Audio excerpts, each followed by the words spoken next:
Olá, conselheiros, conselheiras, sejam todos muito bem-vindos a mais um episódio aqui do nosso podcast Os Conselheiros, que vai ao ar tanto pelo YouTube como também pelo Spotify aqui da Board Academy. Se é a sua primeira vez no nosso canal, te convido a fazer a sua inscrição, ativar o sininho para que você receba então notificações sobre outros episódios do nosso podcast, assim como outros conteúdos também aqui da Board Academy.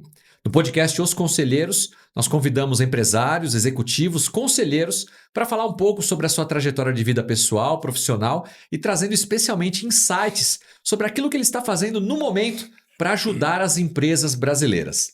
Hoje, aqui no nosso episódio, nós vamos receber ele, que é um executivo muito experiente na área do agro. É isso mesmo.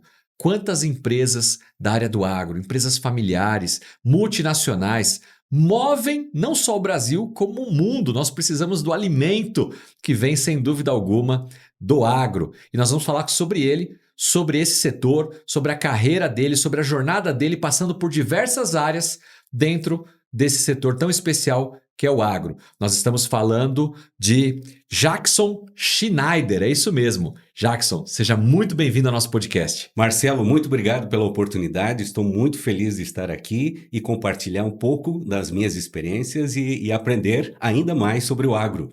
É isso aí. O agro é muito interessante, né? Porque eu vinha pensando outro dia, inclusive falando com meus filhos, né? De um tempo para cá, os hábitos alimentares mudaram drasticamente, né? Tudo muito industrializado. Eu brinco até, a Rafaela é mais nova do que a gente aqui, nossa diretora aqui do podcast. Os jovens, eles compram lá um peito de frango já cortadinho. Compram lá os legumes tudo já cortadinho. Às vezes não sabe nem a origem, né? E eu sou de uma época que eu lembro que minha avó comprava a galinha, né? Eu até criava a galinha para matar. Então, quando a gente pensa no agro, é claro que eu estou trazendo aqui para uma coisa muito doméstica, mas o agro de forma geral é muito importante porque tudo que chega à nossa boca, o nosso estômago, vem do agro. Passa por uma indústria, é ali industrializado, mas começa no agro, começa no plantio, começa na agricultura, na agropecuária, no cuidado com a terra e é um setor ainda com muita profissionalização a se fazer. É verdade que muita coisa já evoluiu, né? Eu quero que você traga para a gente um pouco sobre isso aqui na sua experiência, mas é verdade também que existem ainda grandes famílias que atuam no setor do agro, né, e que precisam da ajuda, seja de um conselho, de uma estrutura mais de governança, para que tenha maior longevidade.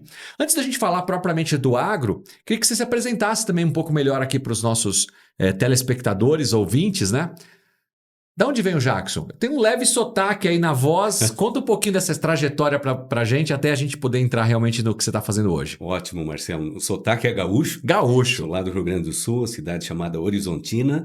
E fazendo a conexão com o que você falou sobre o agro, Marcelo, eu sou de mãe agricultora, que trabalhou na terra por muitos anos, e de pai na área comercial. Então, há poucos dias atrás, minha mãe falava ainda que para ter a farinha em casa, eles produziam o trigo.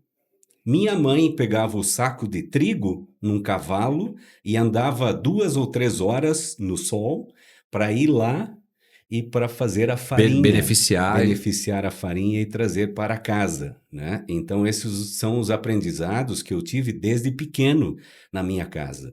Mas contando um pouco da minha história, eu trabalhei muitos anos com o meu pai na área de distribuição de bebidas. Ainda no Sul? Ainda no Sul, lá em Horizontina. E esse aprendizado foram dos meus 12 anos até os 21 anos, como vendedor mesmo, né? Um caminhão carregado com bebida, mais um colega de trabalho e indo para o interior de Horizontina. Seu pai comprava e revendia ou vocês representavam uma empresa? Ele trabalhava e gerenciava uma empresa que era distribuidora de uma marca bem conhecida no Brasil naquela época. Então, eu era funcionário e reportava para o meu pai. Então, nesse período, foi um período de grande aprendizado, Marcelo, e colocar o pé na estrada, né? Quando eu fiz 18 anos, meu pai disse o seguinte: agora você tem carteira nacional de habilitação. Está aqui o caminhão carregado com bebida e esses são os pontos de vendas onde é de sua responsabilidade e aqui estão as metas. Então, esse foi um grande aprendizado que eu iniciei na minha carreira, Marcelo. E isso te levou a tomar uma decisão por determinada formação na escola, na faculdade? Como foram os próximos passos? Isso, então nessa época eu conversava muito com meu pai, porque na cidade já havia estabelecido a conexão com o agro através da John Deere, que havia adquirido uma empresa chamada SLC. Então, lá nos anos 80, que nós chegamos em Horizontina, eu já pensava em tomar essa decisão, ou entre ir na área comercial e continuar a minha carreira, mas teve um ponto de inflexão que eu decidi cursar técnico-mecânica. Na cidade, mesmo ainda trabalhando na área comercial na distribuidora de bebida. E aí, encerrando o meu curso, eu participei num processo seletivo na John Deere e fui, então, selecionado para ser operador de máquina na área de usinagem na fábrica. Uma Olha. grande transformação. E aí sim, Marcelo, durante esse período eu fiquei um pouco... Essa unidade produzia o que equipamento que eles produziam ali? Trator? O que era? Isso, Colheitadeira? ótima pergunta. Essa foi a primeira unidade da John Deere no Brasil. Começou a produzir colheitadeiras, depois plantadeiras, também produziu tratores e depois se expandiu em outras fábricas no Brasil, que logo logo nós vamos falar sobre isso também, né? Mas lá a produção básica era, nesta época, então, colheitadeiras e plantadeiras. Começou a trabalhar na John Deere, uma grande empresa. Não sei se nessa época já era uma grande empresa. Conheço a John Deere já há bastante tempo, mas não tão a fundo, né? E entra numa área operacional, certo? Começo de carreira, Isso. né? Normal. Uhum. Eu, inclusive, um parênteses, eu na minha adolescência comecei a trabalhar também com 14 anos ali, né? Como office boy. E meu pai, do ramo industrial, queria que eu fosse um engenheiro eletrônico, mecatrônico, era o sonho do pai. E aí eu fui fazer técnico em eletrônica no meu no ensino médio, né? Que no nosso antigo colegial. E fui fazer um estágio numa fábrica alemã e o estágio me salvou, porque eu detestei. Aquele ambiente operacional, eu falei, isso não é para mim definitivamente. E aí eu dei uma virada na minha carreira e fui para a área administrativa financeira e segui dentro de escritório o resto da minha jornada. Como é que foi para você essa entrada na John Deere, também numa área ali operacional técnica, né? Sim, eu gostei, mas também tomei logo a decisão de que eu gostaria de cursar engenharia, né? Já tinha familiares com engenharia mecânica, e aí eu mesmo tomei a decisão de pedir a demissão e ir para uma cidade a 100 quilômetros de Horizontina e começar meu curso de engenharia Qual industrial cidade? mecânica, em Santo Ângelo. Santo Ângelo. Santo Ângelo está a uma hora de Horizontina. Larguei lá, fui para aquela cidade, fui morar para lá, né? E 5 anos, aí trabalhei em outras empresas, nos horários que eu poderia trabalhar. Na ocasião ainda, Marcelo, o curso era integral durante o dia. Uau. Então eu trabalhava no período à tardinha ou à noite, né? Era aquela que os primeiros anos a engenharia era para todo mundo e depois se dividia nas especialidades? Exatamente isso. Então, nós tínhamos engenharia civil e engenharia industrial mecânica juntos. E depois nós dividimos especificamente para cada uma delas, né? Formado em engenheiro, qual que era o próximo passo? Próximo passo era voltar para John Deere. Porque eu passava, quando eu vinha visitar ou ia visitar meus pais, eu passava em frente à fábrica.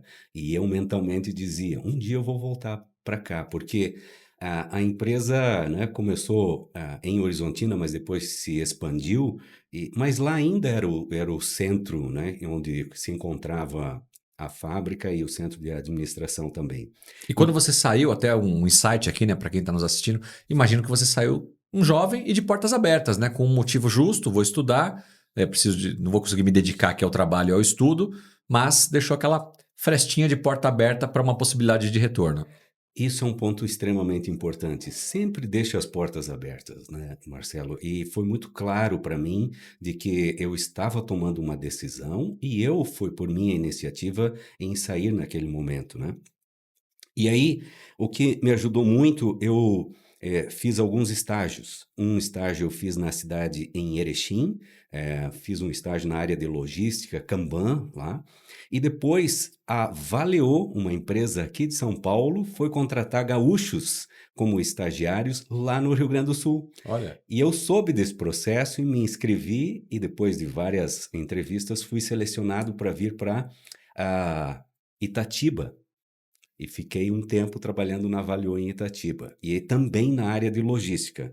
E isso já era o meu último semestre da faculdade. Foi aí que a John Deere abriu vagas na área de materiais, suprimentos.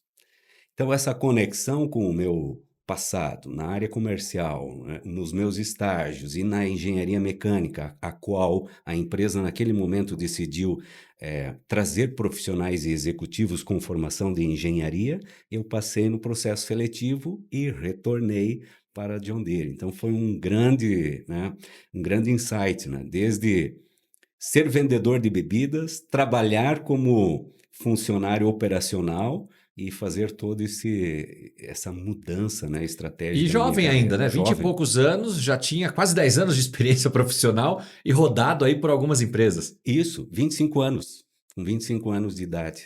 E isso foi para mim, assim, já um grande evento na minha vida e um accomplishment, né? Muito importante. Quanto Marcelo. tempo de John Deere? Como foi a trajetória ali? Completo em janeiro do próximo ano 27 anos de empresa. Uau, você continua então na John Deere. Parabéns, parabéns. Hoje isso cada vez mais raro, né?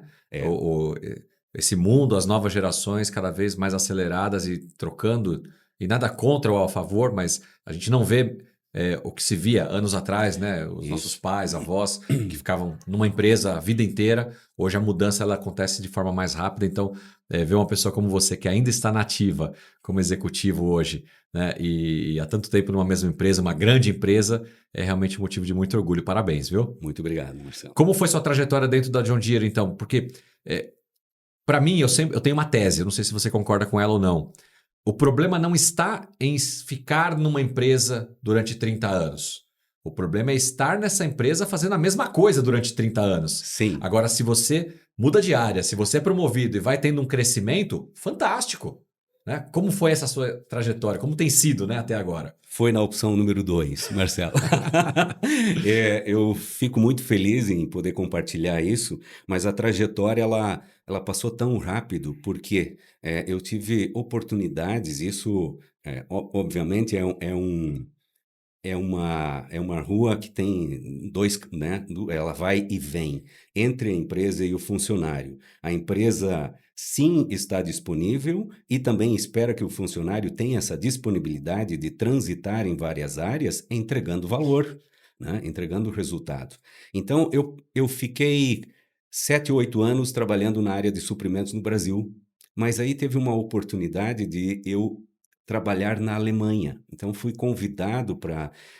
Qual que é a nacionalidade? John Deere é americana? Qual que americana. Americana. É americana. A oportunidade surgiu na Alemanha. Isso. Olha. Ponto muito interessante, porque muitos dos meus colegas, eles haviam tido já oportunidades, mas de trabalhar nos Estados Unidos. Na matriz, né? O mais Isso. natural. E fazer esse approach de conhecimento e desenvolvimento pessoal e voltar para o Brasil. Porque o Brasil, nós vamos falar do agro, mas o agro no Brasil, nesses últimos anos, cresceu muito. A John Deere também se expandiu, assim como outras fábricas também. Não, tem uns equipamentos que você vai na fazenda, você fala...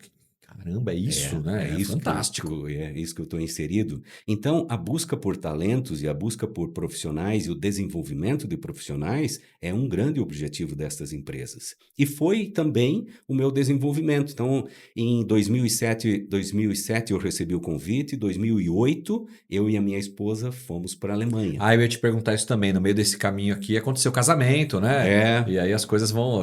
A vida é uma só, né? Isso. A carreira, o trabalho, o casamento, os filhos e tudo isso vai se juntando. Vai se juntando. Então você já foi para a Alemanha casado? Já fui para a Alemanha casado, minha esposa Vanessa, e trouxemos um menino de lá chamado Gabriel. Um alemãozinho. Alemãozinho, Mas foram 3 anos, quase 3 anos, de uma experiência fenomenal, porque aí são 3 aspectos, como você falou, né? Um é o aspecto profissional.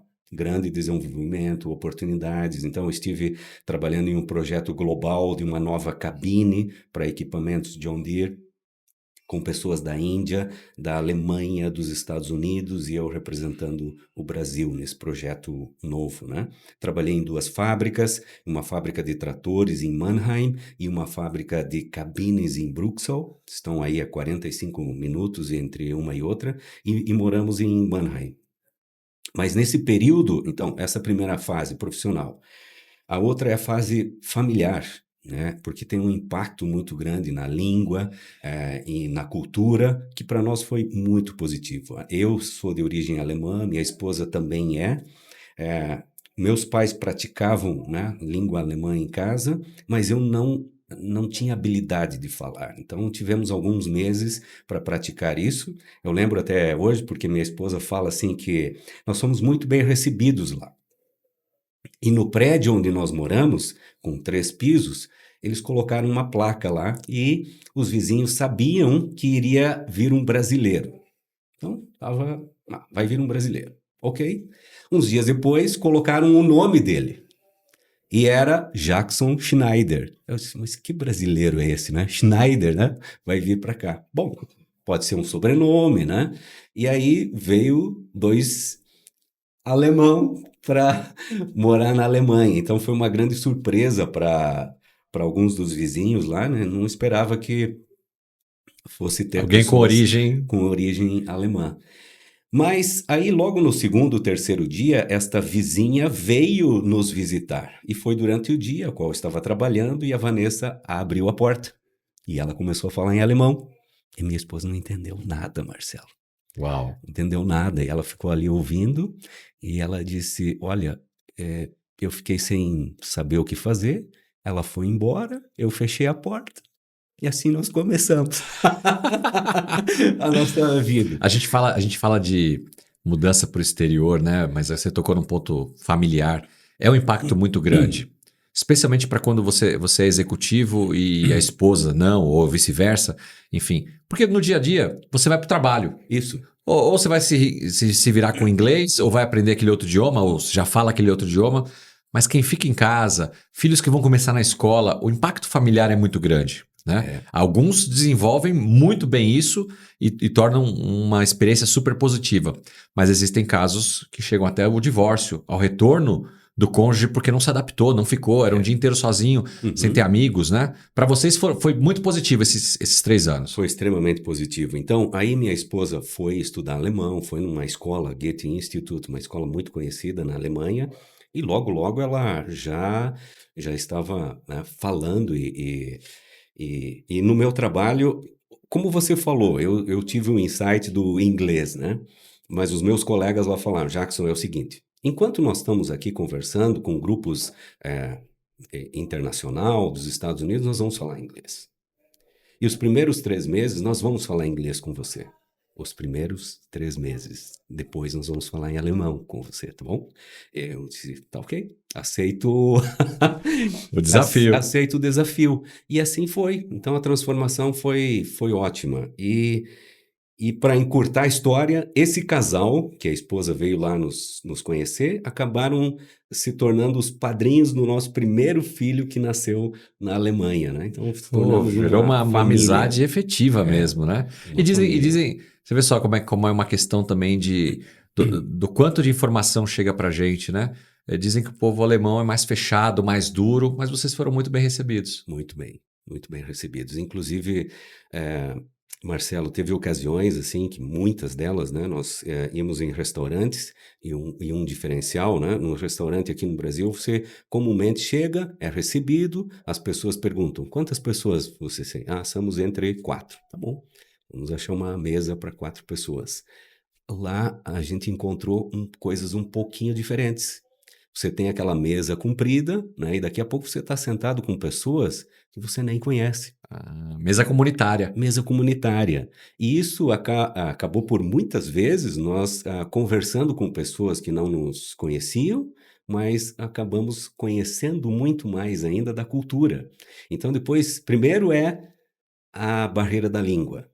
Segundo é Vamos conhecer sobre a cultura. Mas se não existe a conversação com a linguagem local, pouco se aprende da cultura. Então a conexão, ela é muito forte quando você tem essa empatia de conversar na linguagem local. E isso para nós acelerou o processo de adaptação na Alemanha. Você foi já sabendo que ficaria 3 anos ou foi uma decisão de retorno? Interessante, eu fui sabendo que seriam 18 meses. Porém, o projeto se expandiu, recebi o convite para ficar um pouco mais, e nesse meio, e aí vem a terceira fase, né? Então nós falamos sobre profissional, família e agora educação. Eu tomei a iniciativa, Marcelo, de fazer um MBA internacional na Alemanha, com o apoio da empresa. Então, aí se estendeu mais ainda, para que eu pudesse completar os quase 2 anos, são 18 meses, né? Eu tive essa oportunidade de estender o meu assignment lá por quase 3 anos. E esse mestrado foi pela Universidade de Mannheim e a Universidade ESSEC de Paris. Então, são duas universidades com mais de 100 anos de mercado, que já se uniram há muitos anos atrás para formar mestrados profissionais executivos. Na Em Europa, que idioma ele funcionava? em inglês. Em inglês. Para ser uma forma internacional, É né? isso, ser forma internacional. Então, na minha formação, nós éramos 48 alunos selecionados com 13 nacionalidades diferentes, entre toda a Europa. E aí a minha Uma formação riqueza cultural gigante. completa é muito, muito impressionante.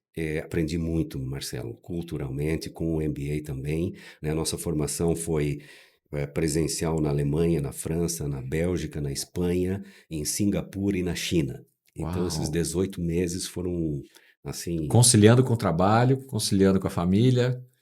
com filho, né? A minha disciplina que eu ainda tive, que foi na Espanha, o meu menino tinha 3 dias. E eu viajei para lá, né? Dizendo, estamos juntos, né? Somos uma família, minha sogra estava lá, tinha o apoio, né? O meu menino era para nascer em dezembro, antes do Natal. E foi nascer no dia 9 de janeiro, com 43 semanas de gestação. Cara, vocês seguraram. Seguramos. Porque a decisão do tipo de parto, ela não tá para a família. O primeiro parto é normal. E a cesárea, né, tô falando de bastante detalhes aqui agora, ela é se for necessário. E nós caímos nisto, né? Então Tá foram acompanhando, tá saudável, deixa seguir o fluxo. Segue o fluxo. Então, nós acompanhamos isso. Chegou um momento que nós íamos diariamente ao hospital para fazer os exames e está tudo bem. Já os meus 2 não passaram dos 8 meses. Então, outro grande aprendizado, né? E tudo em alemão, Marcelo. Então, teve ocasiões lá que nós, para decidir em ir para uma cirurgia, teve todo o corpo diretivo e os médicos em reunião comigo e com a minha esposa. Isso eram 12 horas da noite, eles trouxeram toda A equipe. a equipe dentro do quarto e nós fizemos uma reunião em alemão e aí eles colocaram toda a situação, em acordo nós decidimos que Muito profissional. muito profissional, que seria a cesárea e ocorreu então 1h30 depois, 1h30 da madrugada, nasceu o Gabriel. Quantos anos o Gabriel tem hoje? 15 anos. 15 anos, um jovem. Um abraço, Gabriel. Vanessa também, esposa, Vanessa. né? Um abraço, Vanessa. Vanessa. Parabéns aí pela esposa, companheira que você tem sido aí pro Jackson. Jackson, termina o MBA, filho nasce, vamos voltar pro Brasil. Mas 3 anos, muita coisa acontece. Aquela John Deere que você deixou, já tinha gente que entrou, gente que saiu, coisas mudaram. Como é que foi o seu retorno? Mesma posição, outro departamento, outra equipe? Isso. E, assim, Marcelo, quando a gente passa por essas formações e desenvolvimento, o que um profissional executivo espera? Vou voltar, vou assumir uma outra função. E não foi Me o meu preparei caso. para isso, né? Não foi meu caso. O meu sponsor me disse, Jackson, tem uma posição aqui que está saindo uma americana que estava aqui. Agora, então, Veio uma americana para o Brasil, Jackson foi para a Alemanha, Jackson volta para o Brasil e assume a posição dela. No mesmo nível, né? Patamar. No mesmo patamar. Foi ótima a transição. Passei por lá 8 meses. Eu voltei e disse para o líder da área que eu estava trabalhando. Tá ótimo assim, mas agora eu quero vestir a botina e quero ir para a fábrica. Então foram quase 12 anos na área administrativa de suprimentos no Brasil, fora do Brasil, e nessa ocasião eu me propus, junto com a empresa, a fazer uma inversão na minha carreira. Eu vou para a fábrica agora. Fui para a área de logística, de apresentação de material, almoxarifado, recebimento de material, entrega de produto acabado, né? Então saí de um grupo de 8 pessoas e agora assumi uma logística de 350 pessoas, 8 supervisores, para fazer uma mudança estratégica na apresentação e movimentação de material interno, numa fábrica de mais de 100 mil metros quadrados. Então assumi uma grande responsabilidade e eu fiz essa proposta, né? 8 dias depois, o gerente volta e diz: está contigo. Ela é de sua responsabilidade agora. Desafio. Desafio. E foi um desafio muito bacana, porque aí eu saio de uma área, vou para outra área com a intenção de construir agora uma carreira na área de manufatura, né? Na área de prospecção e manufatura. Implementamos o projeto, muitas coisas deram certas, muitas coisas não deram certas. Eu já escrevi isso em outras ocasiões, né? Quando nós fizemos toda a transformação, voltamos de um período de férias, né? E os primeiros dias não funcionou, Marcelo, não funcionou. Então, esse é um grande impacto e um aprendizado que eu gostaria também de deixar para quem está nos assistindo, você planeja, mas esteja preparado para que coisas podem acontecer que não estavam previstas. E aí é que entra a sabedoria da equipe, não só do líder, né? Mas a sabedoria da equipe dizer, vamos ir para o chão de fábrica e vamos ver o que está ocorrendo e nós vamos corrigir isso. A engenharia é ótima, a planilha, os estudos todos são necessários, mas ir em loco e conversar com quem está no dia a dia é fundamental. Isso. E em 3 dias nós revertemos toda a situação e a fábrica continua operando. Eu quero fazer um parênteses aqui, porque isso me dá um insight para o nosso público aqui de board members, de conselheiros, de pessoas que estão buscando essa jornada como conselheiro, né? Isso é uma indicação, uma orientação que nós damos para todo conselheiro ou para aquele que deseja se tornar conselheiro. Não adianta você ir uma vez por mês numa reunião de conselho.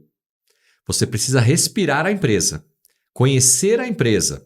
Então existe o antes da reunião, a reunião e depois da reunião.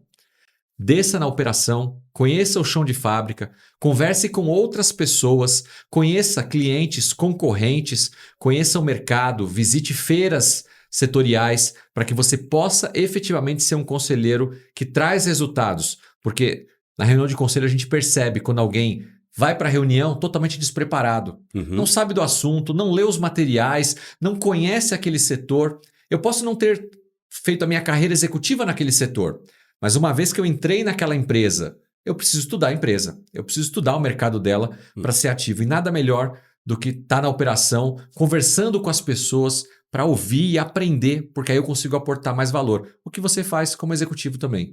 Exatamente isso, Marcelo. Então, esse ouvir e ter a empatia de trabalhar com a equipe e quem está lá no campo, seja no campo, na manufatura, onde você estiver, e ouvir, né? Desde quem está prestando um serviço de limpeza até o executivo, porque aí você conhece a cadeia toda, onde que você está situado, aonde eu estou. Imagina um equipamento que vocês estão produzindo e está quebrando constantemente. Tem que ir em loco. Por que está quebrando? Deixa eu ir lá na fazenda, no rural, para ver se está quebrando porque estão usando errado, ou a gente não pensou numa situação que pode acontecer na operação do dia a dia, né? É só falando com o chão. Isso aí. Então, depois da área de logística interna, fui aí... 12 anos. Entre suprimentos e logística, 12 anos. Fiquei um curto espaço de tempo e aí fui convidado para uma uma área que chama Order Fulfillment, que é previsão de vendas e planejamento da fábrica. Então, agora expandi para uma segunda fábrica, Horizontina e Catalão. Horizontina produzindo colheitadeiras e plantadeiras e Catalão produzindo pulverizadores e colhedora de cana. Então fazia um trajeto quase que internacional, Marcelo, porque eu saía lá do Rio Grande do Sul, de Horizontina, uma vez por mês e vinha a Goiás, em Catalão, para gerenciar esses 2 grupos de trabalho. Foi uma outra Isso era uma coisa que eu ia te expectativa. perguntar. Mesmo o que é produzido até hoje lá no Rio Grande do Sul, abastece nível Brasil e acredito que até alguma exportação, é isso? Com certeza. Exportação ainda, no mínimo, para toda a América Latina, né, desses produtos também. Então, varia aí, depende do produto, qual é a região e o produto diferenciado para, né, para aplicação. Você ampliou o território, ampliou a sua atuação também, né, uma nova visão em novas áreas. E uma nova fábrica. Então, trabalhei por esse período e sempre, Marcelo, que você colocou um ponto, né? Eu nunca parei de estudar. Porque aí eu fui para uma outra área que eu não conhecia e eu preciso estudar como é que se estuda uma previsão de vendas, como eu faço o planejamento da fábrica, como eu integro as 2 fábricas com equipes diferentes em cada uma das fábricas, com produtos diferentes, visão de manufatura, até com a especificidade de cada um dos produtos, foi um grande aprendizado. E aí, como o meu grande objetivo era me aprofundar na manufatura, esse trabalho em suprimentos, depois na área de logística, agora na área de planejamento de fábrica, aí vem um convite para gerência de operações da fábrica de Horizontina. Então aí foi, sim, né, já um movimento na hierarquia bem importante para a minha carreira. Vou fazer uma pergunta e assim, se você não se sentir confortável em responder, não responda. Mas é natural, né? A gente está trabalhando numa empresa, está seguindo numa carreira, formando família, filhos. A necessidade financeira vem para todo mundo, ou seja, a gente quer buscar ascensão profissional, ganhar mais, ser reconhecido por isso. Eu imagino que nessa trajetória, que hoje bonita, mais de 27 anos aí, você em alguns momentos ou tenha pensado ou tenha sido procurado, seja por concorrentes, por headhunters, por outras situações, para sair da empresa e ir para outros lugares, até para talvez acelerar esse processo de ascensão. E você optou por continuar. Como que é essa decisão em continuar ali, saber que pode entregar mais ali, crescer dentro daquela empresa e não optar por sair? Ótimo, ótima reflexão, Marcelo, porque sim, isso acontece na vida do profissional e não foi diferente da minha também. Mas aí eu acho que a decisão tudo bem, você pode mudar de empresa, mas qual é o seu objetivo e propósito? É crescimento e desenvolvimento ou é buscar outras opções na sua carreira, né, de crescimento? E a minha opção sempre foi: eu estou com um planejamento de carreira e fazia parte do meu planejamento, sim, a área de logística, porque eu me dispus, né? Eu tomei a iniciativa. Depois o convite, sim, veio para a área de Order Fulfillment e depois, e aí eu já fui promovido como gerente de operações. Precisou ganhar essa robustez de conhecimento para aí a promoção vir, né? Então, primeiro eu me preparo. E aí a oportunidade chega. Isso. Então, esteja preparado também, né?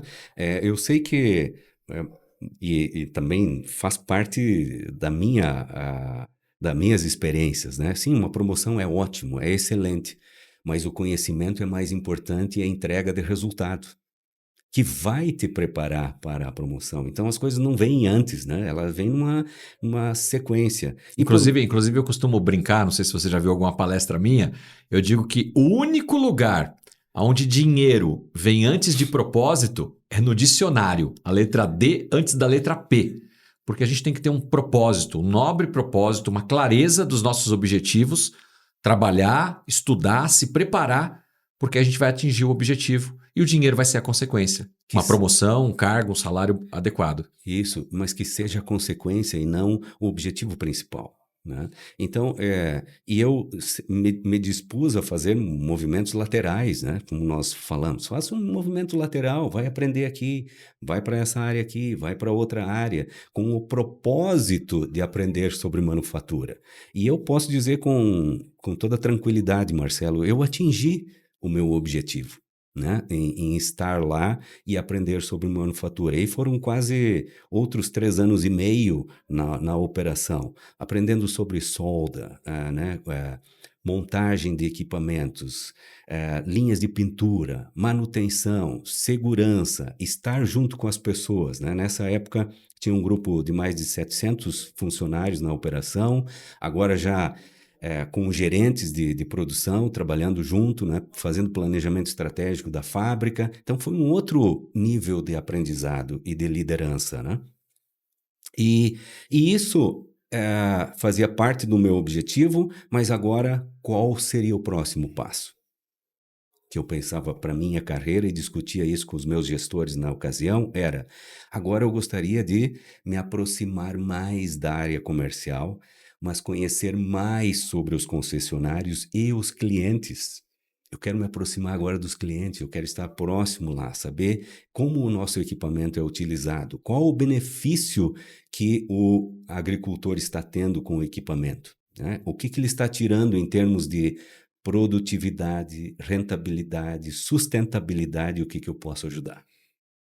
Foi aí, Marcelo, que aconteceu algo muito interessante, porque eu participei de um processo seletivo bem robusto, interno. Da John Deere, bem robusto, para vir para a área de marketing tático na América Latina. E depois de alguns 2 meses desse processo seletivo, eu fui selecionado e recebi o convite para vir já em uma mudança para Indaiatuba, onde está localizado o nosso escritório regional da América Latina. E aí me veio a seguinte questão, e que eu falei com o gestor na ocasião. Eu disse, olha, eu conheço tão pouco de marketing. Não me formei em marketing, não sou um cara dessa área. Não sou um cara dessa área. Sim, faz parte da minha carreira, né? Mas como eu lido com isso agora? E a resposta veio o seguinte: a organização não está buscando uma pessoa especializada em marketing. A organização está buscando agora uma transformação, sim, em marketing, mas nós precisamos de profissional que já entregaram resultado. Segundo, que tem uma governança, quanto nós falamos em governança, execução, gestor. Planejamento estratégico, e mais importante, né, não mais e nem menos, mas tão importante quanto agora liderar pessoas, construir a equipe, trazer talentos, reter talentos.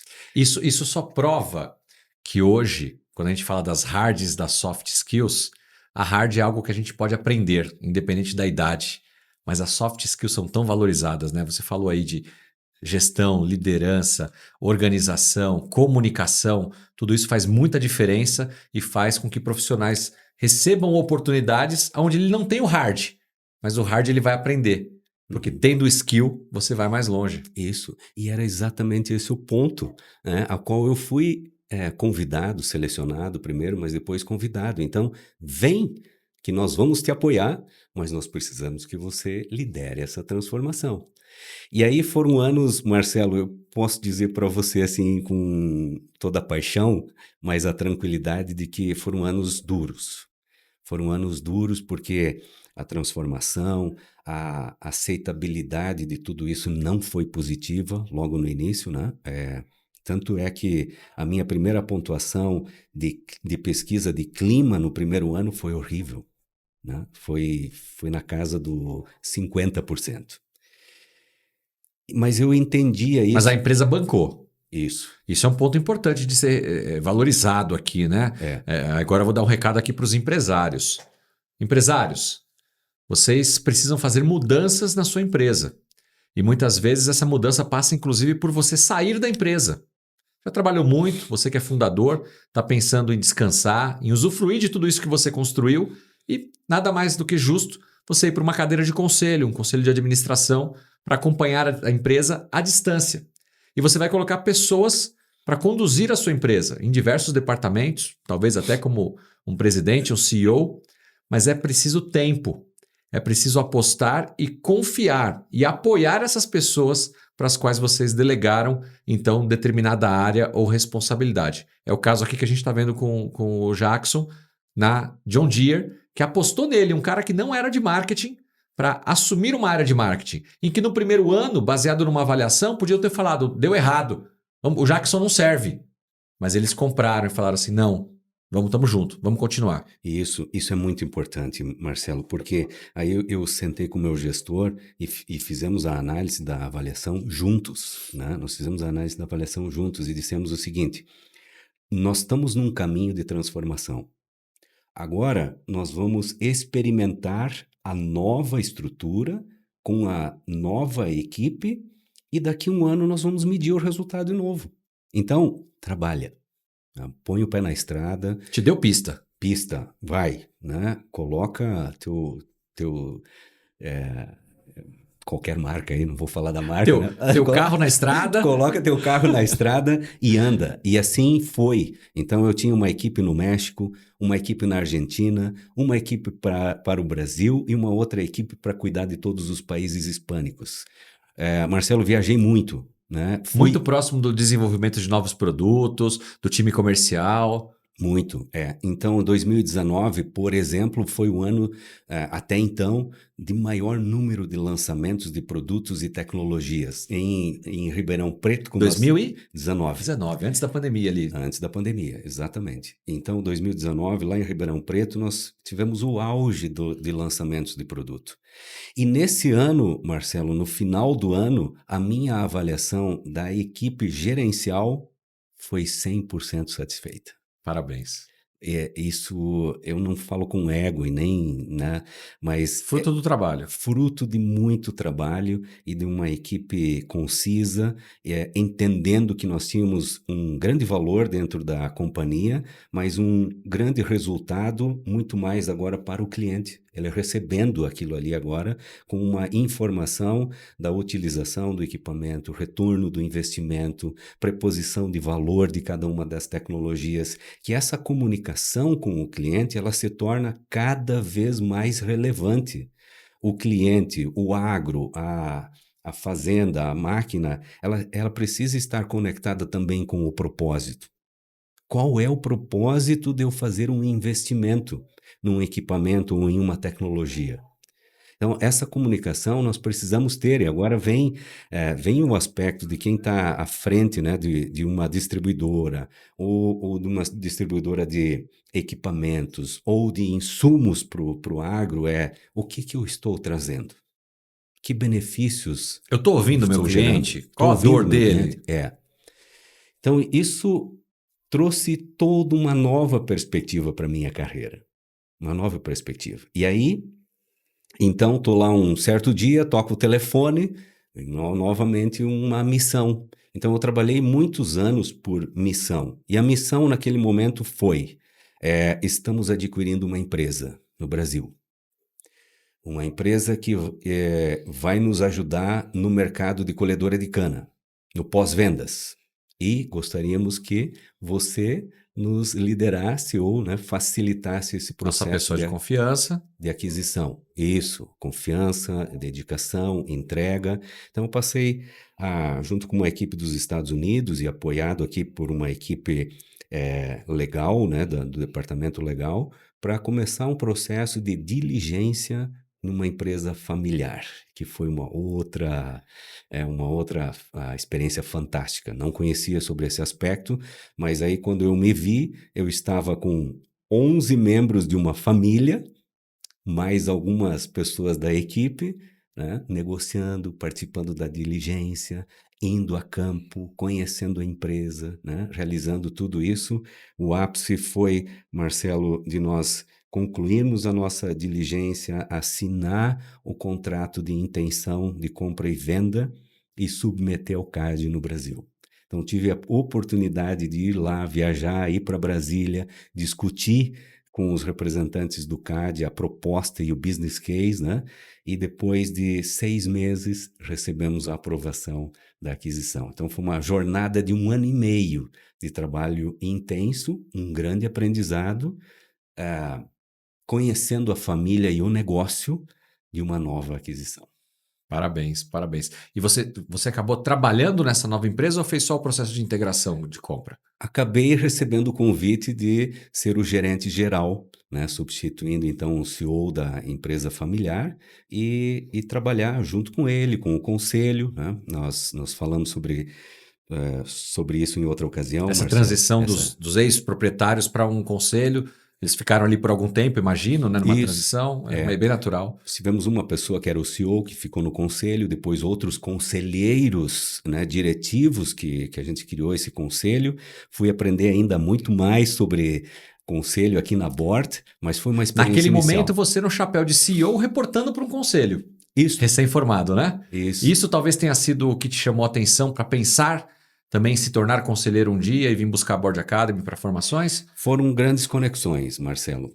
Primeiro, então, como GM, né, gerente geral, eu, naquele momento, me apoiei muito no conselho. Fui aprender o que era conselho e eu quis, sim, aprender mais e a conhecer algumas escolas. Depois eu vim aqui para a Bort.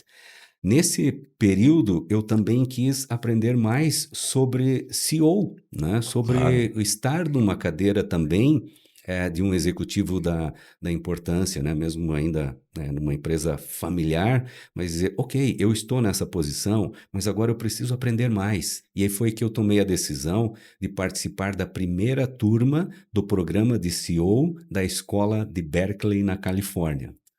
Excelente. Foi uma outra formação multicultural, né? Nós estávamos aí na pandemia, fizemos aulas online, né? Presencial. A Berkeley, falar um pouquinho da escola, eles criaram um ambiente virtual fantástico, Marcelo. Depois eu fui lá, conheci toda a escola, mas o professor estava lá numa sala toda preparada, e ele enxergava lá todos os alunos em cada uma das câmaras, um processo sensacional. Então foi um benefício enorme, multicultural, e eu aprendi aí, né, como gerenciar tudo Ser isso. o número 1 de uma empresa, né?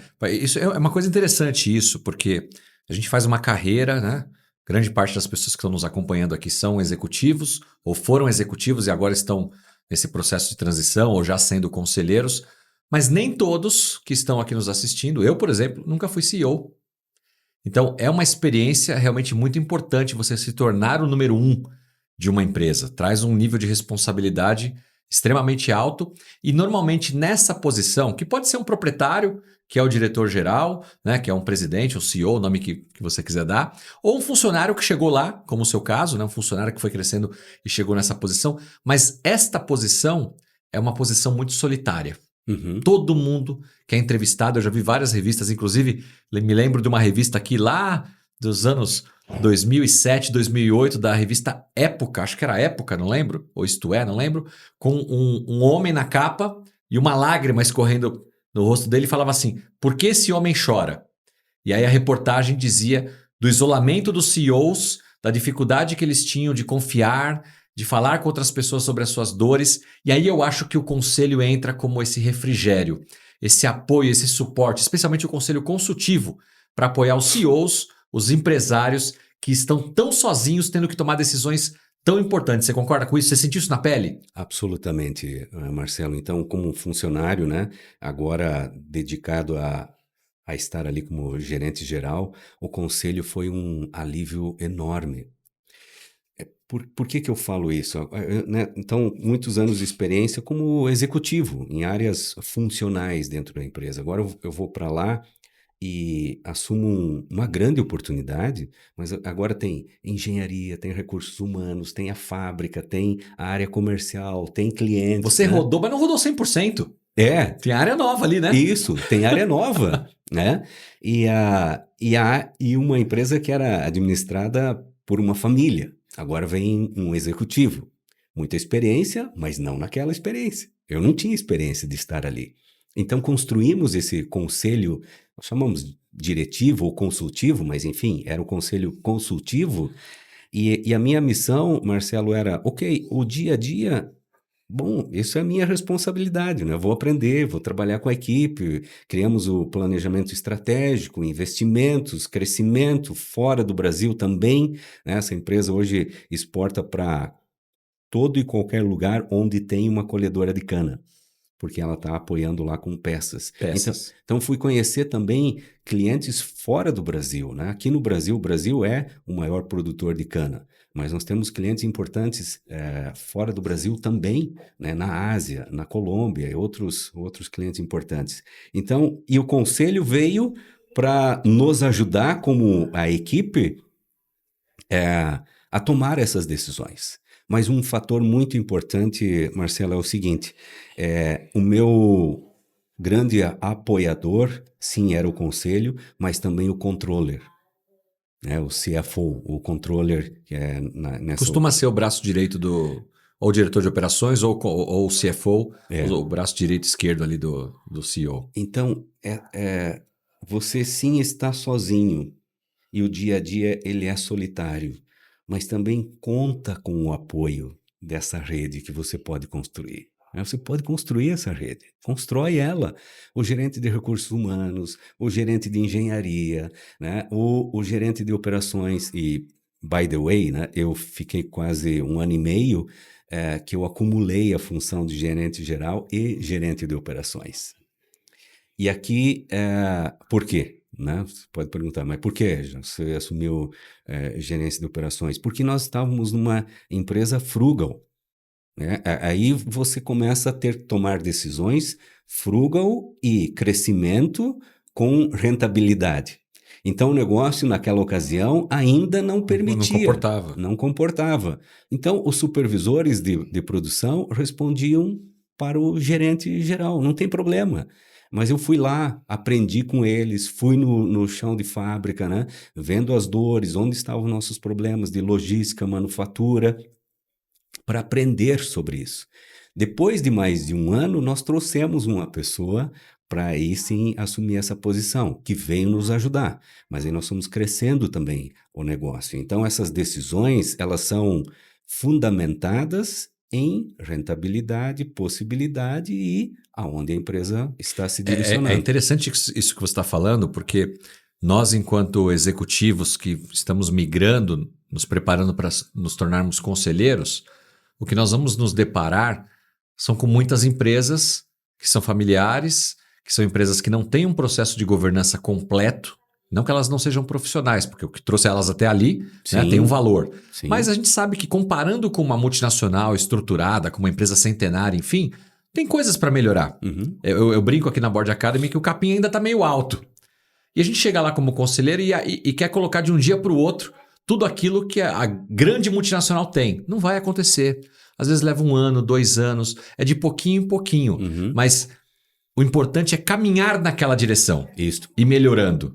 Né? Não pode ficar parado no tempo daquela forma, mas ir construindo aquilo para que essa empresa tenha melhores resultados, maior longevidade, que possa, então, os donos que estão na operação desafogar e sair da operação e também como proprietários usufruírem daquilo que construíram, né? Uhum. Esse é o nosso papel enquanto conselheiro, enquanto executivo. Empatia é a palavra, entre várias e outras, né? Liderança, né? Mas você ouvir também a equipe que esteve ali por mais de 20 anos. Então, eu não posso, né, ser o executivo que vai lá e vai querer transformar tudo aquilo lá. Não. Primeiro, eu preciso aprender com as pessoas que estão ali. Como é que nós nos conectamos para aí sim construir, mesmo continuar esse caminho, mas construir novas possibilidades de crescimento juntos. Isso foi um aprendizado para mim. Você continua nessa empresa ou você voltou para uma outra estrutura? Como é que está hoje a situação? Isso. Então, depois de concluir essa fase, que foram 4 anos, Marcelo. Então, entre o processo de aquisição, trabalhar junto com a diligência, agora estar na operação, foram 4 anos. E há 2 anos e meio atrás, eu recebi de novo mais um convite de voltar para Indaiatuba. Sempre morei em Indaiatuba, nesses últimos anos, mas tive perto da operação lá em Piracicaba. 100% do tempo lá, né? Mas recebi uma missão e uma oportunidade agora de construir uma nova área, né? Uma nova unidade de negócio que nós chamamos Precision Upgrades, que é a atualização tecnológica dos equipamentos que a John Deere já vendeu, ou equipamentos que estão no campo e podem ser de outras marcas. Então, nós estamos construindo essa área, já estabelecemos a nossa visão, planejamento estratégico, governança, operações, onde nós produzimos os kits, né? Então, nós estamos falando de hardware e de software, estamos contando com as fábricas. Telemetria das Telemetria máquinas, operação à distância. Isso. Então, hoje, o que é essa pirâmide, né, de atualização tecnológica? Ela começa desde a conexão do equipamento, com um novo modem, um novo monitor, receptor de sinal. Damos a oportunidade agora, trouxemos essa oportunidade através da Starlink de fazer a conexão via satélite. Excelente. Foi muito Eu posso boa. fazer um paralelo, assim como existe essa tendência, né? E a gente vê cada vez mais, especialmente nas novas construções, as casas inteligentes, tudo automatizado, né, do meu celular, eu falo com meus equipamentos em casa, com tudo. Também acontecendo no agro em relação aos equipamentos. É mais ou menos para fazer uma analogia? É isso aí, Marcelo. Hoje, então, o que nós levamos fundamentalmente não é a solução em específico e individual. Ela é importante e faz parte da jornada. Mas o grande objetivo é ter a possibilidade de qualquer agricultor fazer a conexão dos seus equipamentos da fazenda com o centro de operações, onde é esta inteligência, através do celular, do monitor, do laptop, dentro da operação do cliente. Real time de produção, Real de time. colheita. Isso aí. Então ele vai tomar as decisões em real time, né? O equipamento está plantando, ele sabe a que velocidade, como está a distribuição de sementes, mas para isso nós precisamos atualizar ou estar com esse equipamento disponível conectado.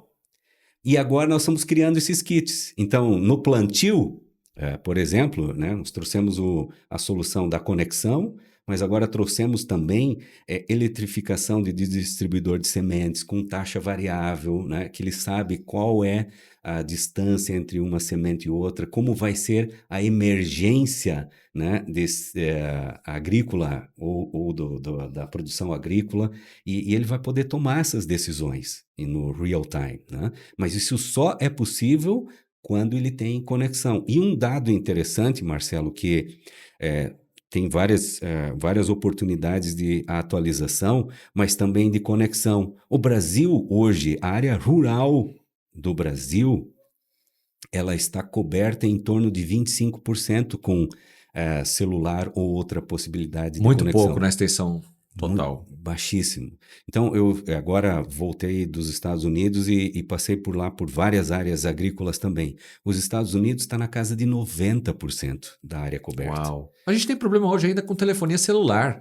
Tem lugares que não chega numa estrada, o sinal corta. Isso, corta. Então, nós temos esta missão de trazer e apoiar o agricultor local a esse portfólio. E dizer, Marcelo, se você está produzindo, se você tem 100 hectares, 50 hectares, 1.000 hectares, 30 mil hectares, nós vamos trazer soluções para você. E essa conexão vai te dar a possibilidade de você tomar essas decisões agronômicas, de logística, e olhando sempre o investimento que você está fazendo, qual é o benefício desse investimento, olhando em 3 pilares, né?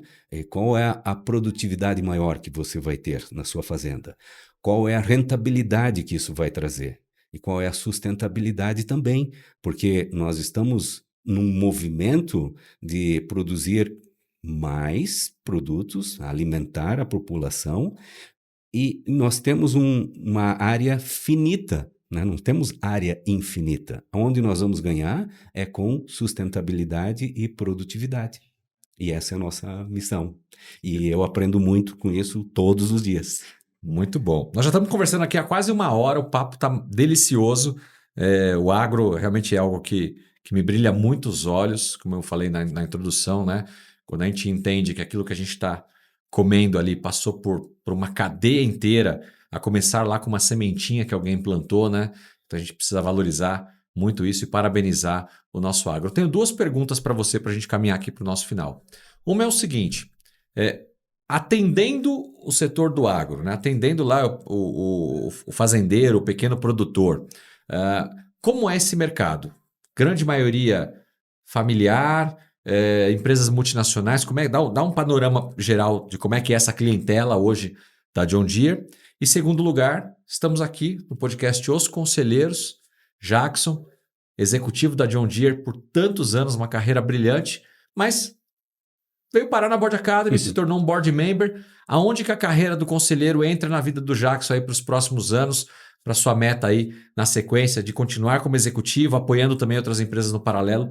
Dá para a gente um cenário. Até porque tem muita gente te escutando aqui e pode falar assim, caramba, o Jackson poderia vir aqui me ajudar.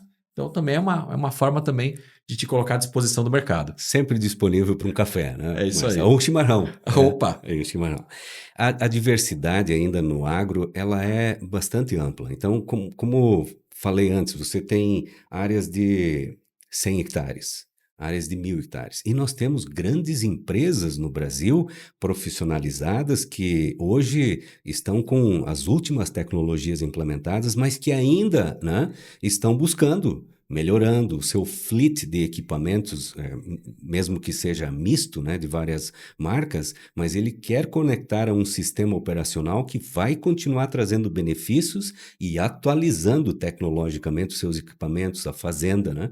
Então, essa é uma perspectiva. A outra é ainda a segmentação de fazendas menores, empresas familiares, é muito ampla no Brasil, em toda a América Latina. Eu acho que aí entra a nossa missão, né, de dizer, vamos segmentar isto e aprender da operação. O fato é o seguinte, Marcelo, a venda ela é importante, mas ela é mais importante através do conhecimento da operação de cada um desses clientes. Porque no momento que nós entendemos isso, como você falou antes, vamos ir lá pro chão, né? Vamos ir lá entender. Aí nós conseguimos apoiar isso com soluções e mesmo com um mentorado, um conselho, né? Eu fico muito feliz de estar aqui com a oportunidade da Board Academy. Foi uma decisão que eu tomei há menos de um ano atrás. E a jornada que eu estive aqui, né, nós nos vimos aqui várias vezes já ao longo desses últimos meses. Mas eu também me dispus e me ofereci a participar voluntariamente da comissão temática do agro da Board. Então aí com o Fabrício, né, nós vamos aprender... Abraço aqui ao Fabrício, Isso a todos aí. os nossos board members da Comissão do Agro. Obrigado pelo trabalho que vocês têm feito, viu? Então, estou aprendendo também, e eu acho que esse é um canal de poder ajudar em mais uma perspectiva. Então, agora nós estamos aí na missão de entender quais são as pequenas fazendas ou pequenas empresas, né? Como elas estão profissionalizadas ou não, e como nós podemos ajudar através da comissão temática, né? Então, esse é um canal. E esse... Porque precisa evoluir lá vamos dizer, na fábrica é o chão de fábrica, mas numa fazenda é lá na operação, lá no plantio, lá na colheita, precisa evoluir ali. Uhum. Mas também aqui na governança, na gestão do caixa, da administração da empresa, né? É uma coisa só, a fazenda é uma empresa. É uma empresa. Então, essas decisões que quem está nesta governança está tomando junto com a operação, como ela está conectada? Isso. Com que base de dados nós estamos tomando as decisões hoje? Eu acho que isso aí, Marcelo, nós temos uma grande oportunidade, mas uma imensa oportunidade de evoluir e entender o que está acontecendo na operação versus a governança e o conselho. Como elas estão se conectando, principalmente com dados. Dados em forma tempo real, né? E acumulando esses dados em cada uma das operações. Então, hoje eu planto, né? Hoje acontece o plantio, daqui a pouco acontece a pulverização, o cuidado, depois nós temos a colheita. Olha a riqueza de dados que nós coletamos durante uma safra. Acompanhamento meteorológico para melhor data para fazer isso ou aquilo. Isso. E aí nós vamos tomando. Ao mesmo tempo que as tecnologias estão evoluindo, outras aplicações de nutrientes, aplicações de biológicos, é uma outra questão que está acontecendo muito forte no mercado e que também estou aprendendo, né? Nós estamos em uma grande transformação de sustentabilidade com a aplicação de biológicos. Então, tem empresas que hoje estão trabalhando com esse aspecto, né? Em produzir os biológicos, mas também produzir equipamentos que vão permitir que o biológico seja aplicado vivo e viável no ponto da utilização de Interessante. maior benefício. Muito bom. Jackson, só tenho que te agradecer pela aula. Foi uma aula. Tenho certeza que vocês que nos ouviram aqui, assistiram também, aprenderam muito com o Jackson. E desde já eu quero agradecer aqui pela sua audiência. Mas mais do que isso, eu queria que o Jackson deixasse aqui um LinkedIn, algum tipo de contato, para caso você queira estreitar essa conversa, esse relacionamento, seja com o Jackson no chapéu de executivo da John Deere, como também de colega, de conselheiro, quem sabe aí, para apoiar você, empresário que está aqui nos assistindo, com toda essa bagagem, toda a experiência dele. Jackson, como é que as pessoas te encontram aí no LinkedIn, numa rede social?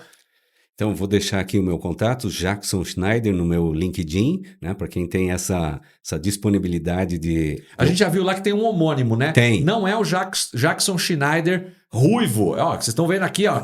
Cara e crachá. É o Jackson Schneider. Pode ver lá nas formações dele. Board Academy também, Board Member. Isso, né? Aí. Vai encontrar bem fácil lá. E estou disponível a tomar um café também, aprender sobre a sua operação, sobre a forma que você está gerenciando o seu desenvolvimento e nós construímos aí um caminho juntos. Muito bom. Muito obrigado pela sua presença aqui conosco.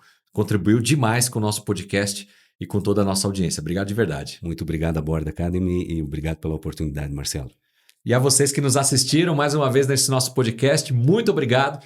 Se é a sua primeira vez no canal, faz a sua inscrição, ativa o sininho para receber comunicações sobre os nossos próximos episódios e conteúdos aqui da Board Academy. Até mais, pessoal. Tchau, tchau.